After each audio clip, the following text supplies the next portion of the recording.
This is the Phantom. From the World Wide Web, welcome to Phantom Radio. Well, Phantom fans, this week we have yet another very special guest to talk to as we continue to interview who's who in the world of bowling in each and every area of our great sport. And this week's guest is a man who was instrumental in revolutionizing the sport of bowling in the 1970s when he appeared on the scene with his extremely powerful hook.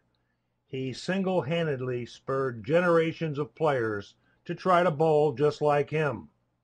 His power and accuracy propelled him to a place that is special, and that place being truly one of the greatest bowlers of all time. Phantom fans, it's an honor and a pleasure. Here's the great Mark Roth. It seems like yesterday when I remember seeing you come out on the tour in the early 70s, and you had that unbelievable style. And, you know, my best friend back then, Billy Hardwick and Jim Godman told me to go watch you. Well, Jim Godman threw the biggest ball on tour until you showed up, and you were awesome, Pards. Oh, thank you, Phantom. It was just, watching professional bowling when I was growing up. I was watching, my two idols were Weber and the late great Weber, Dick Weber, and Salvino.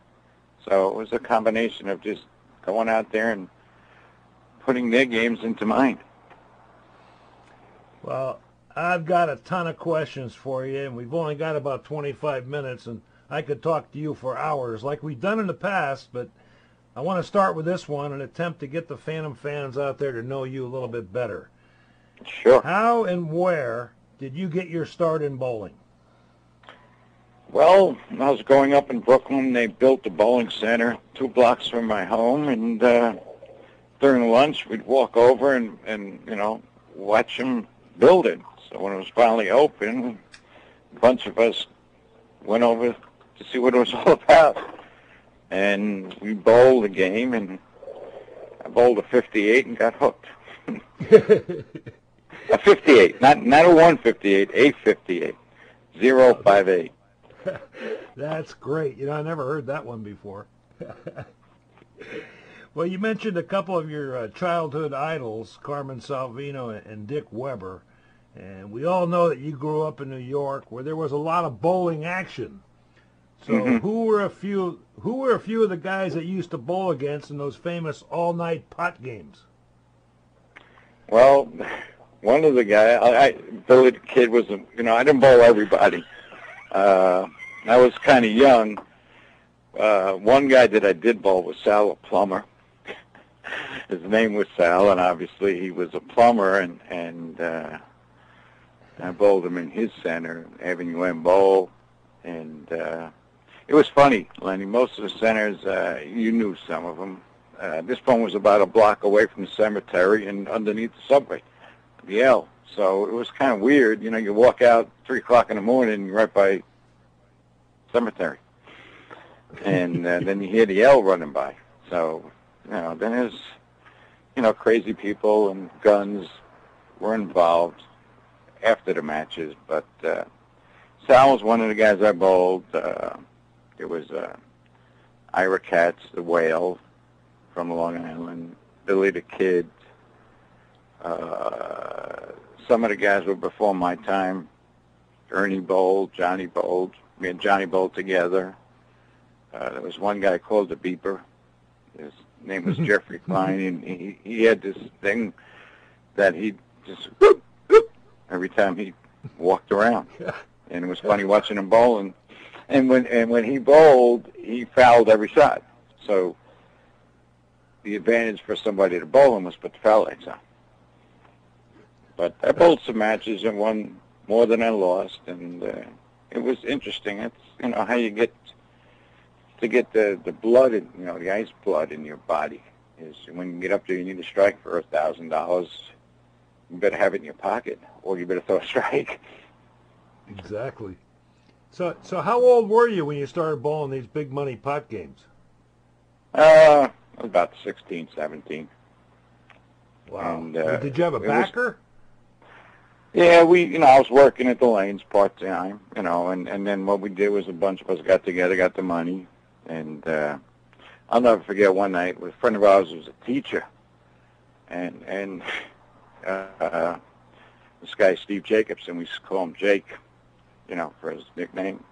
We found out he was a bookie, so it was Jake the bookie. He had one blue eye, one brown eye.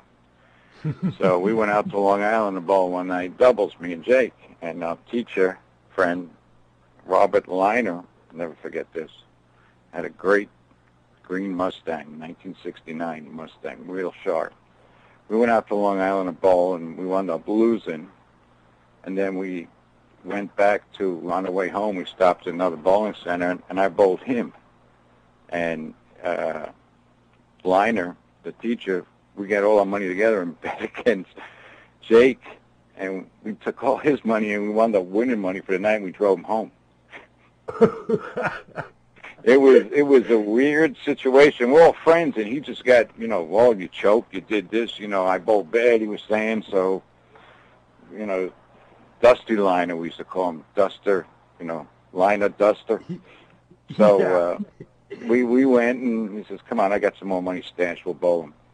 And I bowled him, and we got all our money back, and then we drove home. It was weird. It was I remember on one of my trips back there to New York one time, I went over there with our mutual friend Joey Berardi, who went down to Central Lanes, and there was all kind of action going on, and Joey was the same way. Everybody had a nickname. What was your nickname back then? Really didn't have one. I was a little, when I was growing up, I wasn't really tall. It's like 5'2", 5'3", and they just looked at me and said, I ain't bowling this kid. That was I was up to Central a couple times. I never bowled, but 52 lanes of action and big money, and I'll never forget, there was one guy bowling from, he was a coach for Brunswick Bayside Queens in Long Island. His name was Dave. Wearing a black and white shirt practicing. I just walked up to him and said, you want to bowl?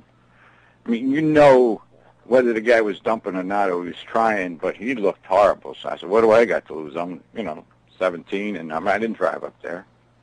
And, of course, he didn't bowl, but, he bet on matches, and Ernie bowled, McGrath flew in. I think Jim Godman came in. There was some big bowlers up in there that came to bowl action. And it was neat to watch. You learned. You sat there, and, we'd come up there Saturday night, stay from, midnight till 10 o'clock the next morning, then go home. But you learned how people bowled for the money and what they did and how they reacted. It's a learning experience. Yeah, for sure. Godman and a lot of those guys, McGrath, you mentioned, a lot of those guys mentioned that to hone their skills for the tour, they used to go back there and bowl some of those action games. And I remember that night when I was there, just one time at Central Lanes, there was $5 pot games, $25 pot games, $50 pot games, and then whatever you wanted to bowl for at the high end. And there was more money being bet in the back than there was down there on the lanes. It was exciting. I'm sure you could write a book about all that.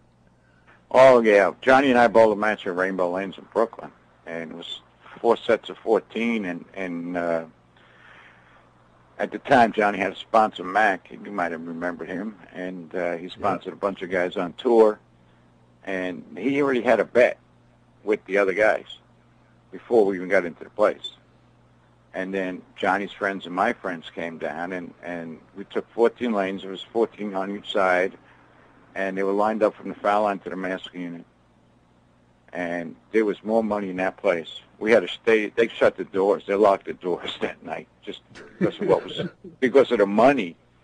And we found out that Johnny's sponsor bet $5,000 a match, not counting what was involved inside the center. So we wound up winning. We won the first and split the second, so we wound up winning some money. But there was a lot of money thrown around. And, I could tell you a couple more. Go ahead, Mark. There was one other time, a friend and I, we went, I don't know if you remember this guy named Phil Marino. He was from Brooklyn. He was a great action shooter at a Colony Lanes in Queens. And we went to a baseball game, and he used to run a snack bar. So we get back from the game, and we're just hanging out. You know, it's like 10 o'clock, and we're going to go practice at night. And this guy walks in and goes, "You want to bowl?" So we wind up bowling, and we found out he owned a men's store, big shot, you know, big store, big men, big builds. And he lost 10 grand on a horse that night, one of his horses. He bet on him. And that night we beat him for, you know, a couple thousand, and came back Friday night. So I sent 2 other guys down, and we crushed them. So, you know, it was nice to have a match in your own center. But there was, you know, it was neat to go watch. You know, every night was a different center.